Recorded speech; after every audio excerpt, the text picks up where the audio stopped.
on behalf of the Development Peer Network, we want to say welcome, and we definitely want to say also a thank you to Lara and Jessica for presenting today, so we can learn more about how to engage our board with fundraising efforts.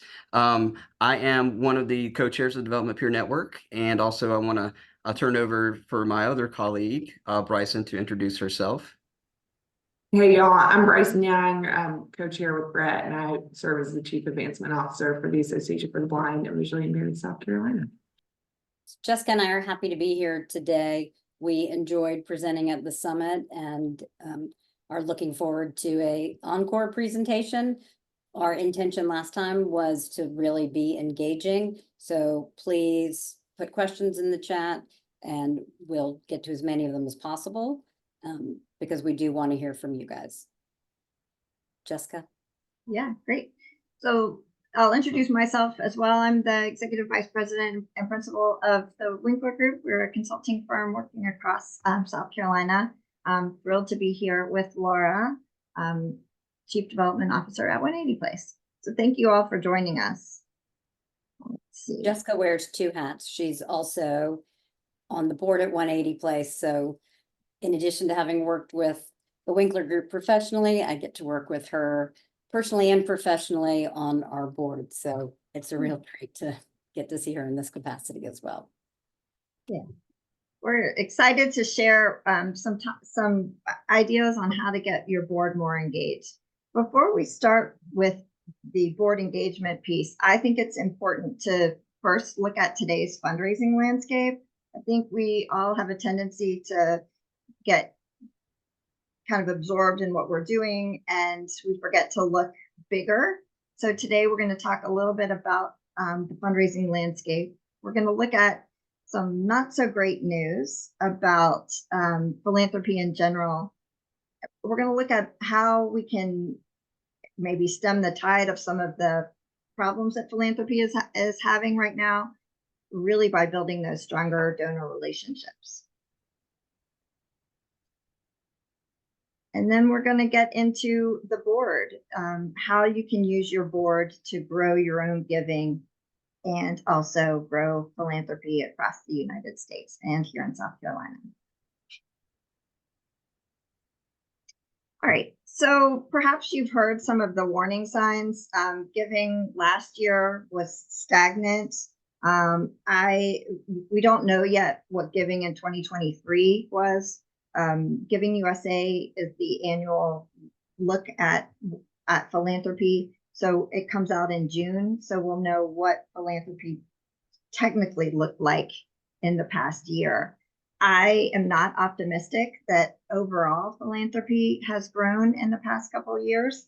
So we're going to talk a little bit about why that is.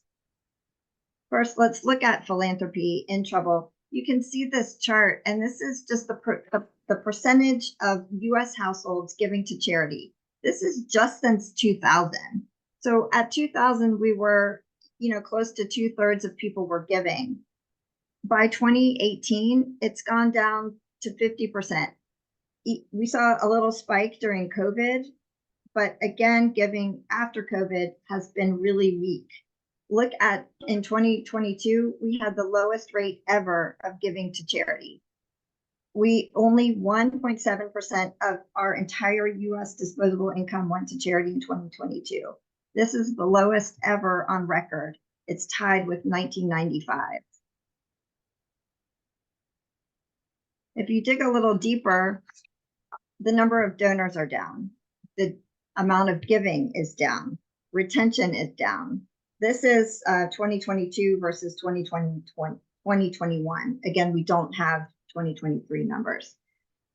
If you look even more deeper, you can look at things like the new donor retention rate, repeat donor retention rate, and then recapturing some of those donors who have left.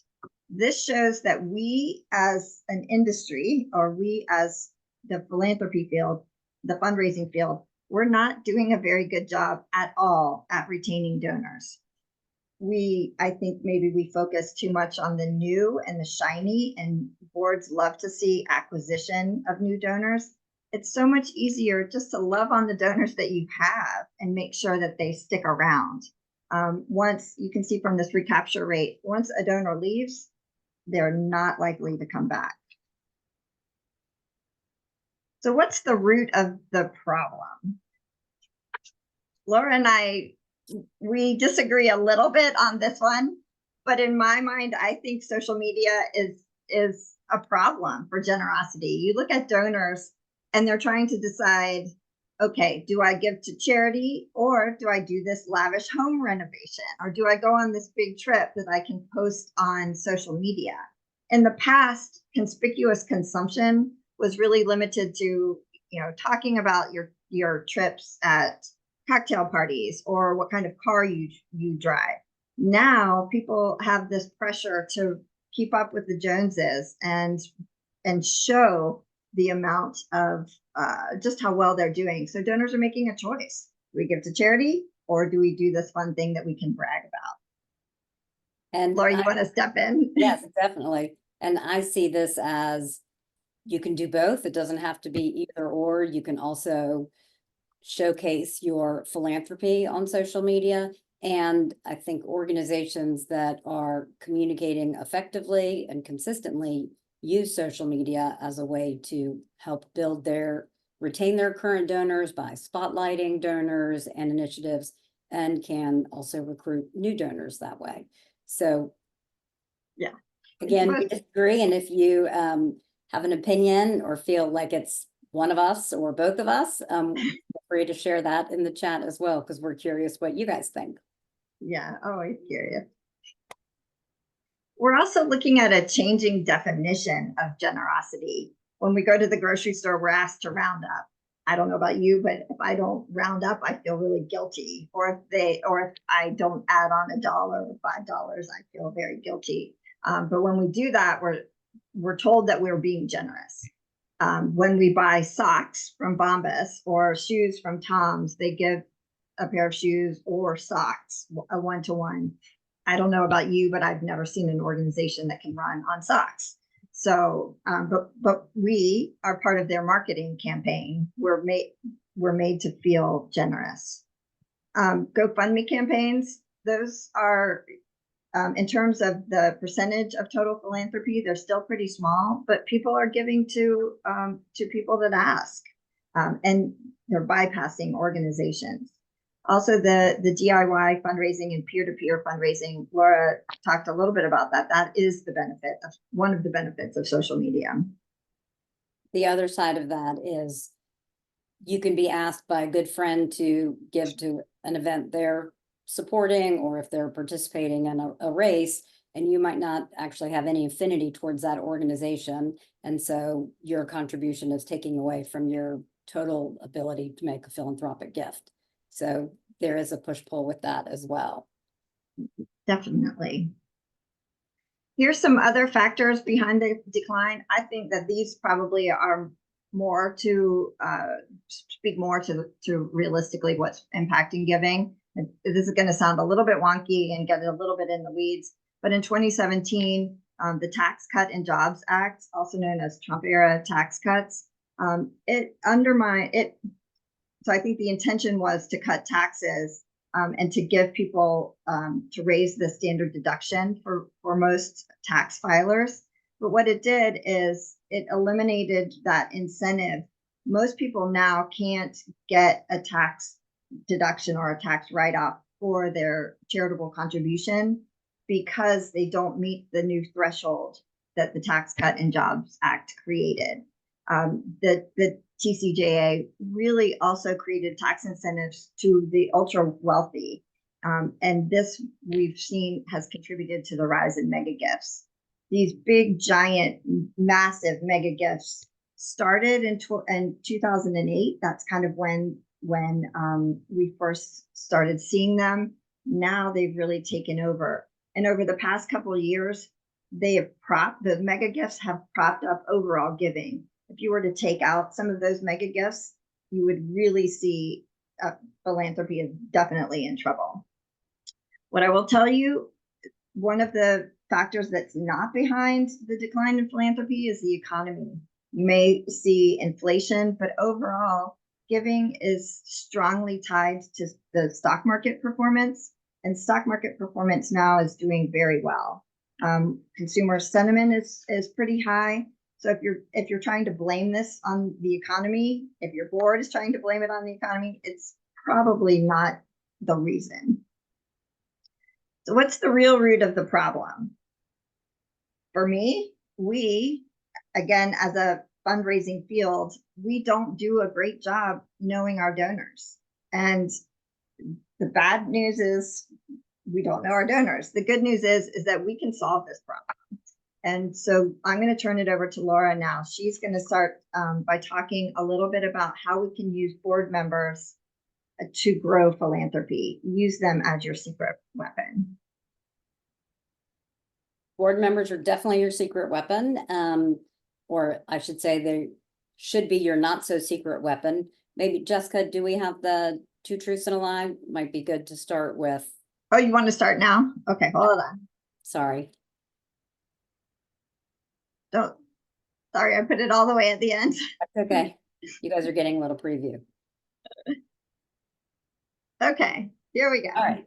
So I think this is a good way for everybody to start thinking about board members. This is what I call 2 truths and a lie fundraising edition. So if you'll just type the lie into the chat, is it 1, 2, or 3? So when all board members give, the board is engaged in fundraising. Organizations with highly engaged boards are 2.5 times more likely to meet their fundraising goals. And board members, whoops, uh-oh. Where did it go? Uh-oh, hold on. Board members can be. There we go. Sorry about that. So that was the first one, the first slide. All right, let's see how everyone's doing. Is this where you want to be? Yeah, that's perfect. Sorry, user error. So most of you, it looks like everyone is saying that the lie is board members can be great stewards, which is interesting. A couple people said board members need to be trained to participate in and support fundraising efforts as the lie. Oh, did it go to a different slide? I don't think so. Yep, it says we're on a different slide now. Okay. Is this where you want? This is where we need to be? So let's stay here then. Sorry, Okay. guys. Then when we did this, people worked in small groups at tables, so we had 2 different versions. Okay, so looking at this one, when all board members give, the board is engaged in fundraising. Organizations with highly engaged boards are 2.5 times more likely to meet their fundraising goals, and board members don't need to be treated like donors. So we can wipe the slate clean and see if this is where everybody has been answering. Yes, okay, it looks like. So again, looks like number 3, most people think is the lie. Board members don't need to be treated like donors. And I'm surprised to see that's still the case. That is a truth. Board members do need to be treated like like donors. So good job, everybody who was following along there. We can look at the other one just for fun, maybe, since we have a little bit of time. Jessica, do you mind going to the other one? Okay, so we'll try it again this time. First one is board members need to be trained to participate in and support fundraising efforts. Approximately 75% of board members are actively engaged in fundraising efforts, and board members can be great stewards. So which one of these is the lie? Is the lie number 1, number 2, or number 3? Well, you guys are nailing this one. Yeah. Yes, that is the lie. I will say that at 180 Place, and this was not the case when I started 2.5 years ago, we had significantly less than 75% of board members actively engaged in fundraising efforts. And today, 100% of board members are actively engaged in fundraising efforts. And those efforts are not the same for each board member. And it takes time to cultivate the right activity and effort for the right board member, but it is doable, and the reward is definitely worth the investment. So we'll get into how you guys can hopefully build your boards to be as actively engaged in fundraising as mine is. Okay, so Jessica started by saying that we don't know our donors. If you have board members, they're serving because they care about the organization. One of the ways they show that they care about the organization is by making a contribution, whether they give it or get it. So use what you have, use the board members, not only for the personal contribution they can make, but also to help build deeper relationships with other donors currently involved in your organization. They are great assets. They have great networks and like to be asked to help. All right, Jessica, I'm sorry. This is really important. Start with the nominating committee. This is another area where, since my coming to 180 Place has greatly improved, you know, as a development director, development officer, you know who your donors are, you know who's engaged, and you should be working with people and knowing when they're ready to make another commitment to your organization, which is serving on the board. So if your staff is not currently involved in the nominating process, you should be. And it probably will help share the burden with whomever is currently doing that. I think most of you know that we're looking for board members that have a range of talents and the capacity to make an intellectual contribution, a financial contribution, use their reputational capital, and obviously looking for donors serve on your board that truly represent a cross-section of that donor pyramid. So they don't all have to be at the top making the largest gift, and you don't want them all to be at the bottom making a one-time gift that might be smaller. All their gifts are important wherever they are on that pyramid, and your board should reflect that. So I like to think of the ideal board member in terms of support. Uh-oh, I hope the rest is going to populate because I definitely don't remember it. Good. So they serve as ambassadors, stewards, and they support the staff. Really important distinction, supporting the staff versus managing the staff. Board members understand the mission, the purpose, the goals, and their role, especially if you're treating them like donors, they definitely have that understanding. Obviously, board members need to prioritize giving, and one of the ways they do that is by personally contributing. Active participation, preparing for meetings is critical for a board member. Organizing events and meetings, opening doors to other donors, partners, etc. Another key area for a board member and their engagement. Obviously, raising funds and awareness, recruiting donors, and truly respecting the roles, understanding what their role is, understanding what your role is, the executive director, chief executive officer's role. And then lastly, tapping into the personal networks that they have, both their peers, their professional network, civic, religious, etc., and then taking their responsibilities seriously. If you're vetting board members and going through that nominating process appropriately, you will have board members that fulfill these ideal qualities and can help you raise money. And I'd love to back up what Laura said about the nominating committee. We often think that the nominating committee is kind of, you know, in the background. It's not very important. It is one of the most, if not the most critical. It should be your most critical committee on the board. Absolutely. So often we ask, so what's the barrier? Why can't board members do this?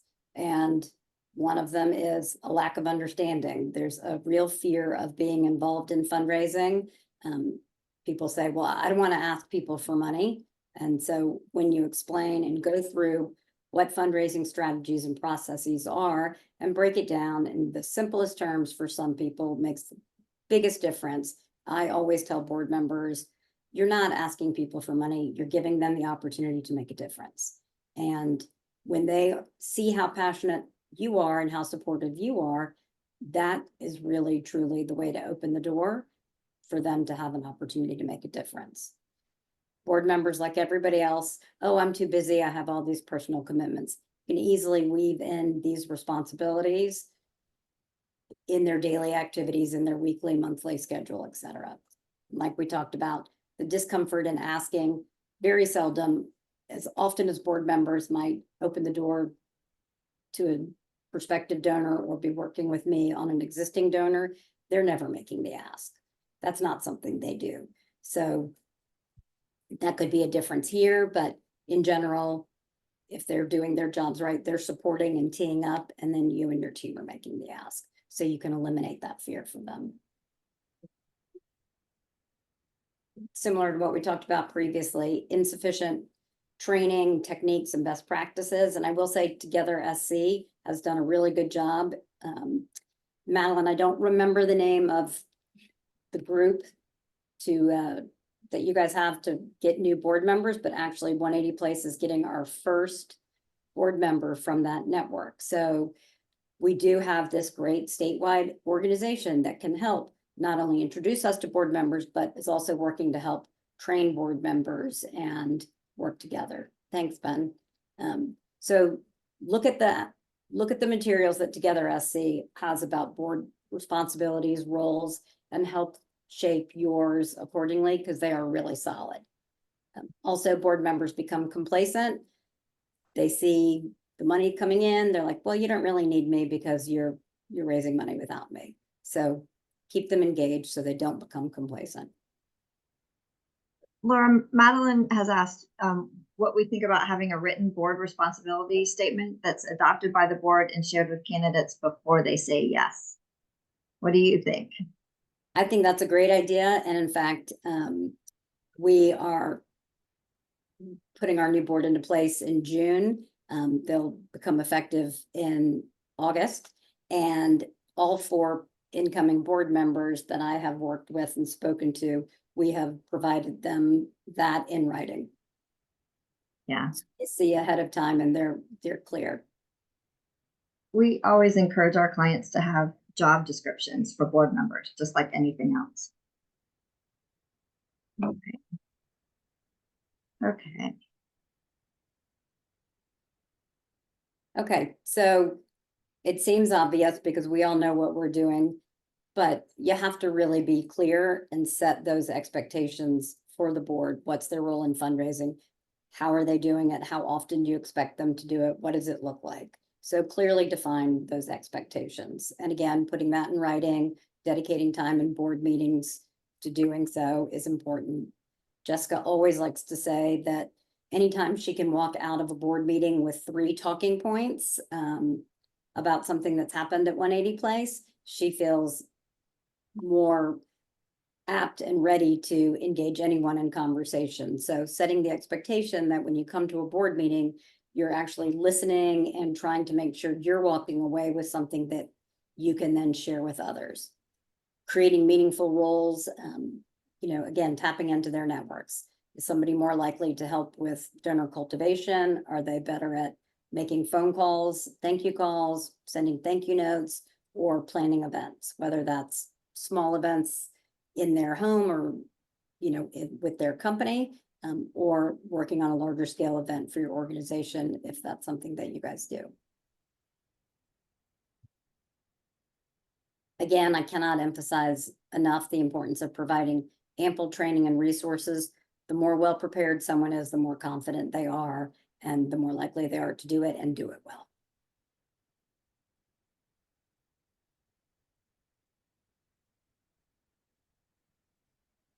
And then as much as we like to have our own successes recognized, that is exactly true for the board. We should celebrate their success often. It could be their fundraising achievements. It could be a simple reinforcing positive behavior.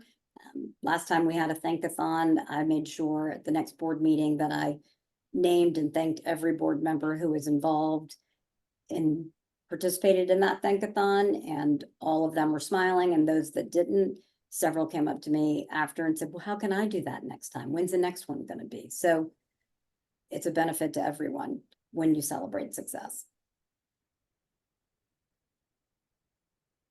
And when you're doing all of this, you're clearly creating and cultivating a culture of philanthropy, which is necessary not only for the board, but for the organization.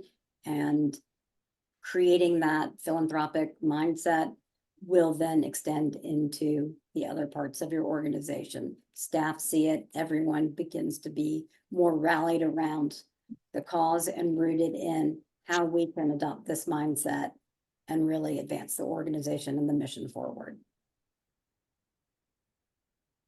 So this is a sample and an example of something that we use that I would recommend you guys considering as well, which goes to having something that's in writing that you provide to board members. So they commit, they see the opportunities, and then they commit accordingly to all that they're interested in and able to do. All of those are obviously, feel free to adapt according to what you do. You could certainly include the non-fundraising opportunities, whether it's advocacy, volunteering, strategic planning, which much like the nominating committee is essential for board members, or at least boards that are doing their job well. They're thinking about tomorrow and managing the strategic direction of the organization, not the people who are actually doing the work of the organization. And so this is what it looks like when you have a board that's really engaged and activated and working effectively along with your staff.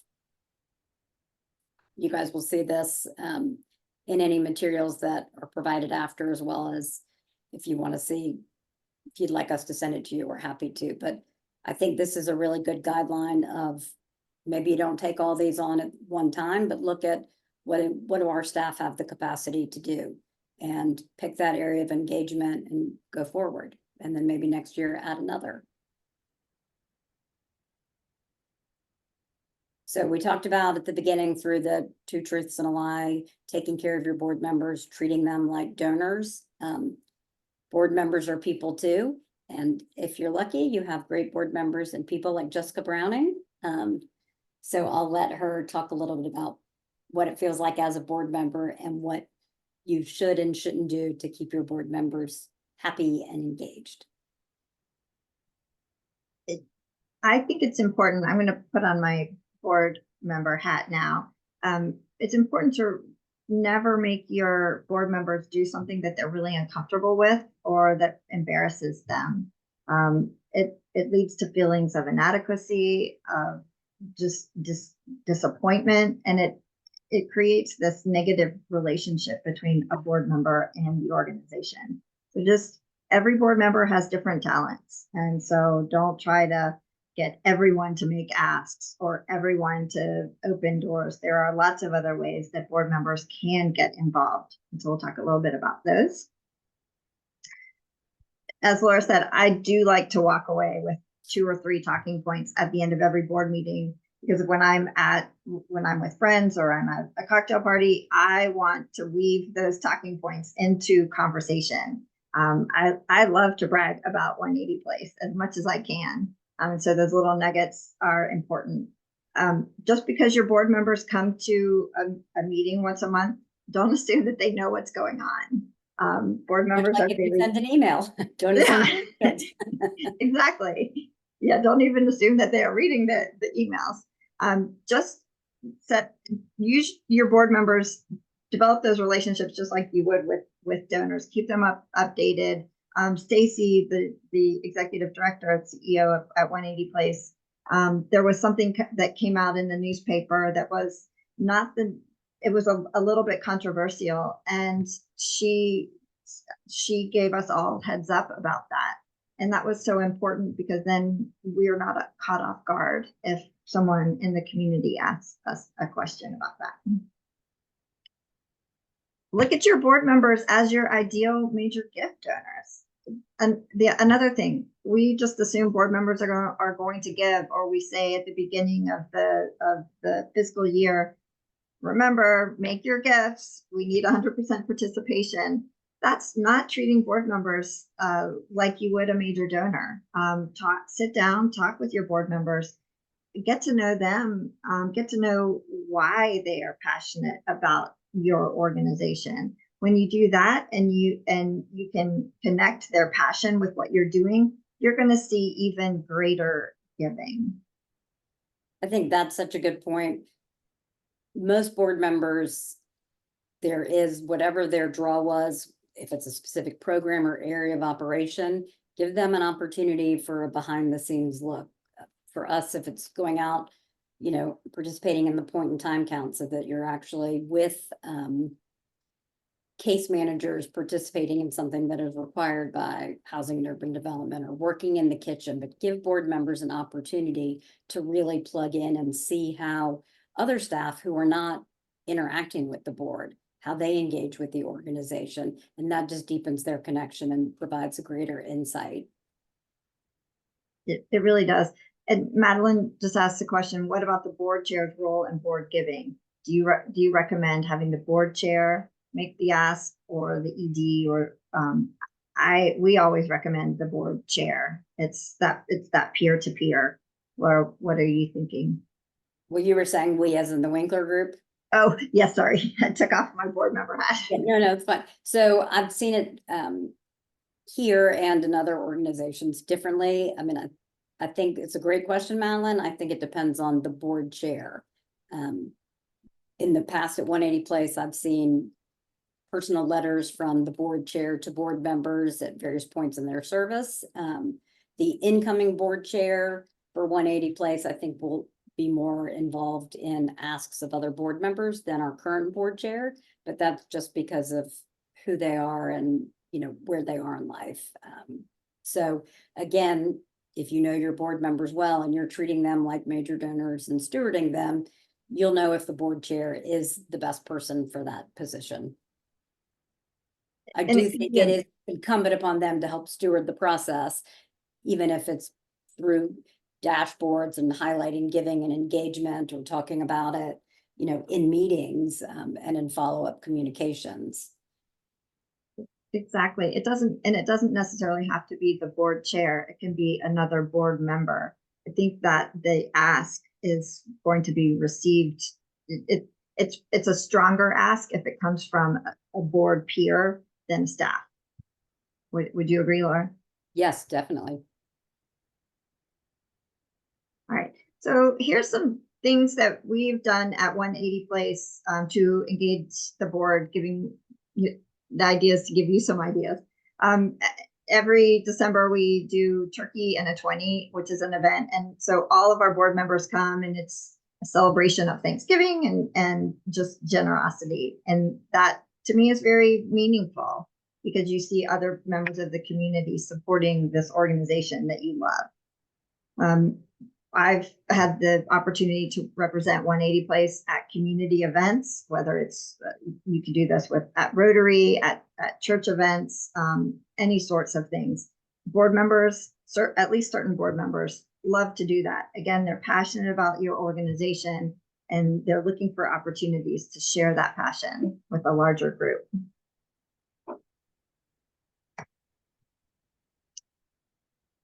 As I mentioned, connecting board members to whether they are members of a church, or if they are in Rotary or Kiwanis or whatever, look for ways that they can get involved. We talked Sometimes, a little bit yeah, simple, like being there for a check presentation at the Rotary Club, or, you know, going to volunteering at the Knights of Columbus Turkey Trot, if your organization is a beneficiary and they're wearing a t-shirt. And there's so many different ways that you can get them involved that also take the work and time load off of your staff. Yeah, definitely. We talked a little bit about peer-to-peer fundraisers. They can do their own fundraising events. You know, if they have a major milestone birthday coming up, maybe they could consider having their friends give to the organization instead of gifts, all sorts of different things. I love to be part of the volunteer-led tours. Laura talked about the point in time count. I participated in that and rode around and tried to find homeless. Engage with people experiencing homelessness to answer. Yes, exactly. Qualify the number of people experiencing homelessness on a single night in January in the Low Country. Yes, thank you for that. Yeah, yep, no but it was so meaningful, because you can see why you're doing what you're doing. Other things, we had a board member this year with her sons. They hosted a hot chocolate stand in their neighborhood. So it was her way of explaining and sharing with her children why she's gone once a month and what she does, teaching them about our mission, but also it gave her an opportunity to be out there, raising funds for 180 Place and raising awareness at the same time. And definitely steward your board members the way you steward your donors. Never underestimate the power of a thank you. A handwritten thank you, you've probably heard this, is so meaningful because people don't write them anymore. So it's a very easy way to stand out from others. But thank your board members the way that you thank others. One of the things that I love to do with 180 Place is to thank our donors. And whether that's on the phone or through emails, just a great way. There's lots of tech firms like Grativid that can do short thank you videos, really important ways. But that's such an easy way for a donor or for a board member to get involved. Madeline asked a great question about past board members. And I think that when you have board members that are engaged, it's easier to keep them engaged after their service. And one of the things that we're doing currently is, because 180 Place is going to be celebrating 40 years in the fall, really trying to re-engage past board members who are still in the community. And so past board chairs are actively involved in those efforts, reaching out to people. We're having, hosting events, getting people together. That also works with giving. They're going to be asking for lead gifts for the 40th anniversary. So there is that. Again, if you've been doing a great job, it makes keeping them engaged after their service easier. If it's been a struggle, certainly start to re-engage those board members or past board chairs that you are connected to, that you think can and will help, and get them to help you bring past board members back into the fold. This is another great way to involve board members. If your organization has a staff retreat, invite the board. They don't have to come to the entire staff retreat. 180 Place did this a few months ago, and they invited board members for breakfast and a little bit, and they paired each of us with a staff member. And it was such a nice way, first of all, to see the great staff and how committed they are to the organization, but then to meet individually with some of them. It makes you see a different dimension of the organization, and it strengthens those bonds and those relationships. So get creative, look for different ways to involve your board. And I will say that it demystifies the board for the staff. The staff who served as board buddies that day, all of them said to me at some point something about how nice it was to meet the specific board member and what they learned. And there was clearly a sense that, oh, they're real people too. They're not scary, they're approachable, and they care. So again, it helps create that and cultivate that philanthropic mindset amongst the staff as well. Yeah, I can't say enough about the idea of bringing board members together with your staff. And then if you're considering a capital campaign, board members are going to be key to your campaign success. Board members aren't necessarily the ones to run the campaign. You generally have a campaign steering committee for that, but board members must approve the campaign. They're definitely going to be your best campaign ambassadors. And so make sure that if you're in the process of planning for a campaign, keep them updated. You really need to make sure that they feel comfortable about a campaign. Make sure they know that they're not necessarily going to be asked to make the lead gift. I think that's always a little bit scary. Board members need to be your advocates during a campaign. And so the more you can steward them and the more you can keep them updated, the better your campaign success will be. And we already did the quiz, so So now you definitely know the lie hiding in each of these. So now we have some time for Q&A. I'm going to go back in the chat. I think we missed some, Laura. Let me start at the beginning. Well, I see one here now. Can you talk about board development committees? Sure.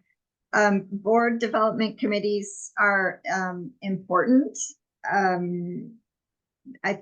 I think the best ones are very active committees. So I tend to like keeping them to maybe 5, 6 people.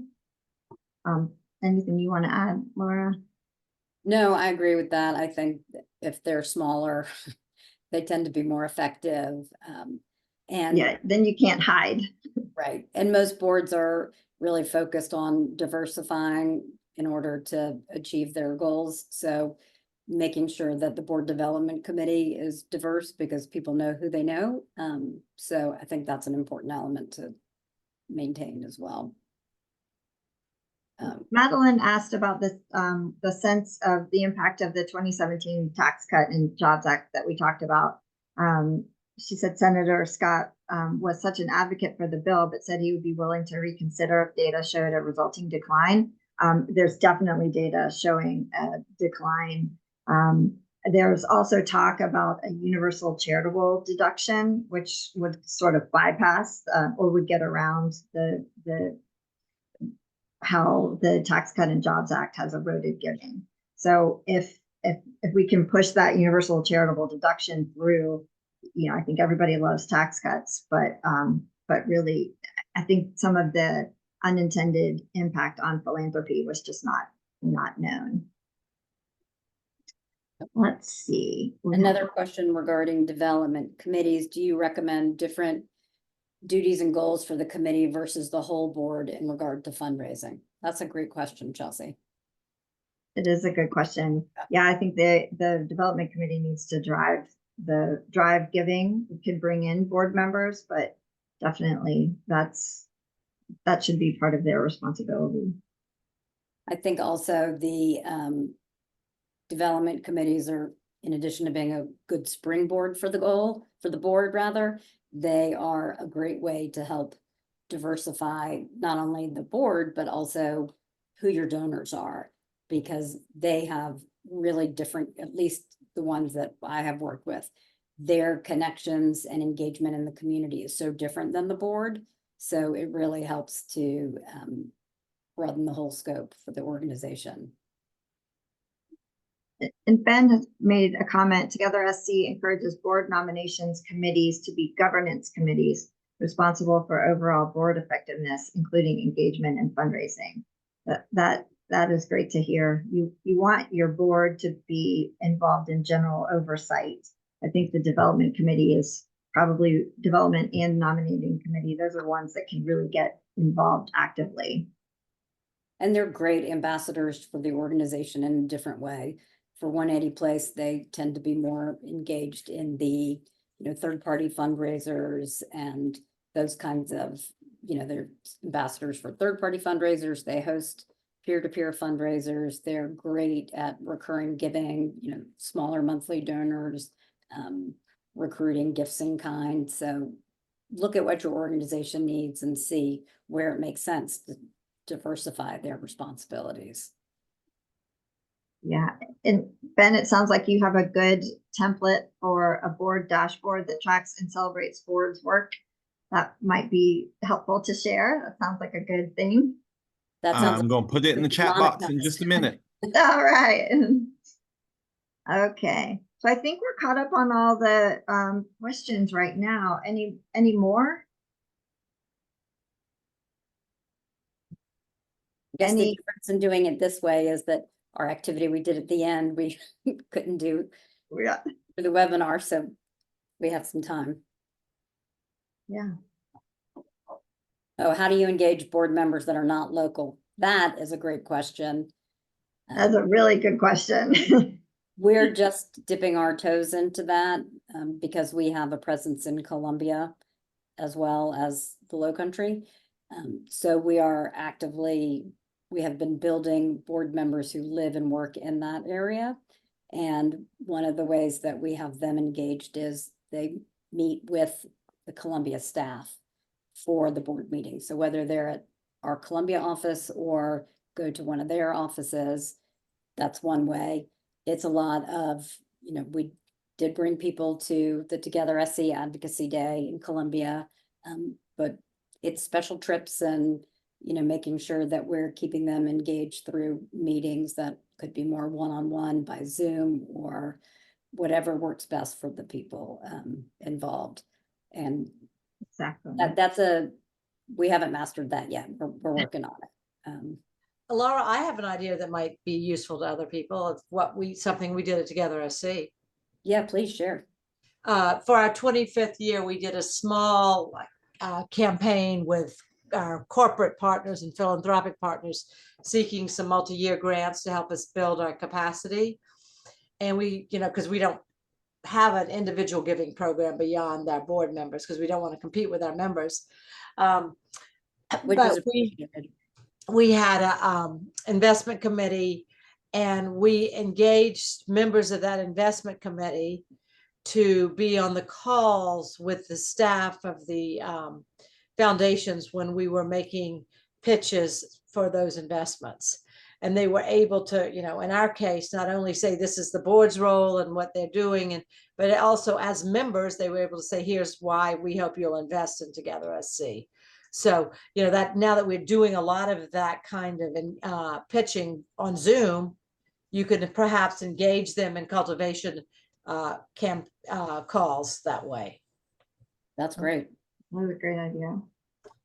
So I just want to tell people, I've sat through a lot of sessions on how to engage board members in fundraising, and this is one of the best. So if you, it really is, it's very practical. It's stuff you can use. Jessica, I love the fact that you are a board member, and I love that you said, think about board members are people too, because I do think that we tend to think of them as sort of the ATM machine or just to do our bidding.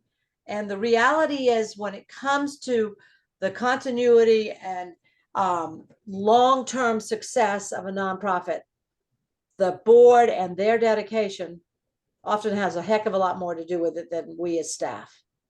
Absolutely. Because, we come and go, the board members come and go, but their commitment to bringing on board members with the same passion that can oversee the hiring of the staff with our same passion, and so I think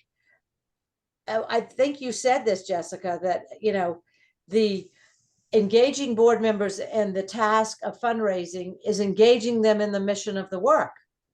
Yes. And if it's as much about stewardship, if it's as much about telling the story, if it's as much about building the relationships, half the time they don't even have to do the ask. They just need to say, I'm passionate about this work. Will you talk to our team and make the introduction?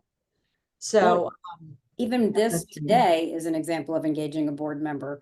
When Together SC put out the call for participants in the summit, I thought of Jessica first, not as the Winkler group, but as the vice president of development for 180 Place, as a board member, that this would be something great for us to do together. So this, and it has been. And you know what, maybe we need to do a part 2, Jessica, which is for the board member themselves. Sure. On how they, Great idea. And making and giving them a chance to chair and say, okay, what does a development committee chair need to take on as that job description and the engagement? Yes. Yeah, that's a wonderful idea. Yeah, because the partnership you two have is very apparent. And we all love doing work where we're working collaboratively with people we respect and we admire and we know have our backs. And you clearly have built that kind of partnership. And that's what we need to see other board members, development committee chairs doing with their staff. I do have a quick question. I'm guessing there might be some people on here who don't have a full-time development staff, where, it's the chief everything officer.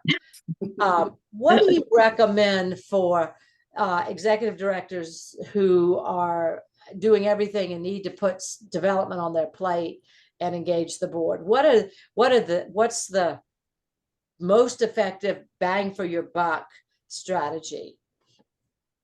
Use your board members. If you don't have development, then you really need to lean on your board member. I would say as soon as you can work towards hiring a development director. A good development director is worth their weight in gold. But until that point, I would say definitely use your board, leverage their spheres of influence even more, and make the time to do that. It's especially if you are the chief everything officer, lots of different crises bubble up, but this is so important. Make time to build those relationships with your board members and your top donors. Well, and I would say, get to know them so you understand where their spheres of influence are, and then train them so that they can be helpful. It's got to be, I know it has to be a very thoughtful and intentional job that you're asking. So if you've looked at your donors and you see somebody who's on the verge of lapsing and they're higher up, do they know that person? Are they ready to go in and share their story and why they're supportive, and help understand maybe why the donor is, becoming less engaged? Or are they, on the flip side, able to help move someone up? But I think we didn't even talk about gift plan giving or campaigns, but the role of past board chair councils and doing some of that work. I do see you shared your website, and I would encourage people. We have shared in For Good Connections a number of the Winkler Group articles on issues. So, and Jessica, I don't know when the USA Giving report comes out in June. Maybe we'll get you guys to give us a debrief on it, because we would love to. We do. Yeah, we always do our top takeaways. Yeah. So We've shared it before. We would love to do that. And if you are looking for fundraising resources, just head to our website and subscribe. We don't ever spam. It's very periodic.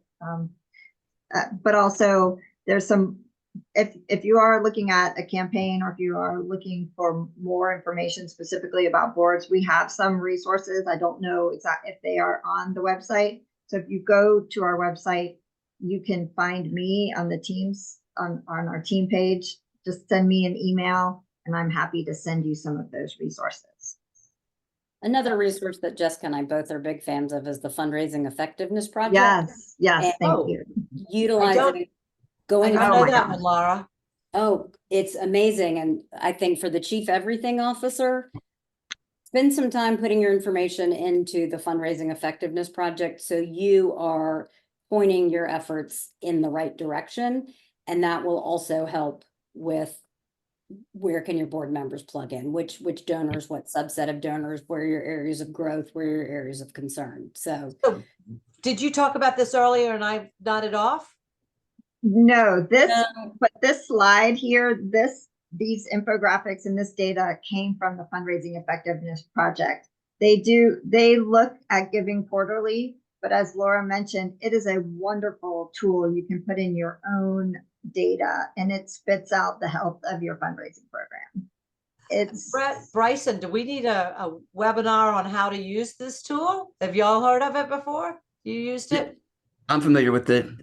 It's actually a collaborative effort with the AF Association of Fundraising Professionals. But yeah, I think this would be a great program just to talk about this tool and resources. Laura and Jessica said it's another resource to use when you're to really help you understand your fundraising efforts. And this can also help with board engagement too. absolutely. They said It's a little mini database capacity assessment for a year, or depending on what the information is that you're putting in. But it's really helpful for the board to understand where the successes are, where the challenges are, and for you as a development director, chief development officer, chief everything officer. Yeah. I'd love to hear if others on the call think that'd be worth having a session on this, or whether it's something you can figure out on your own, and maybe everyone's already using it and I don't know it. It's not easy to figure out. You have to have good It is data. not.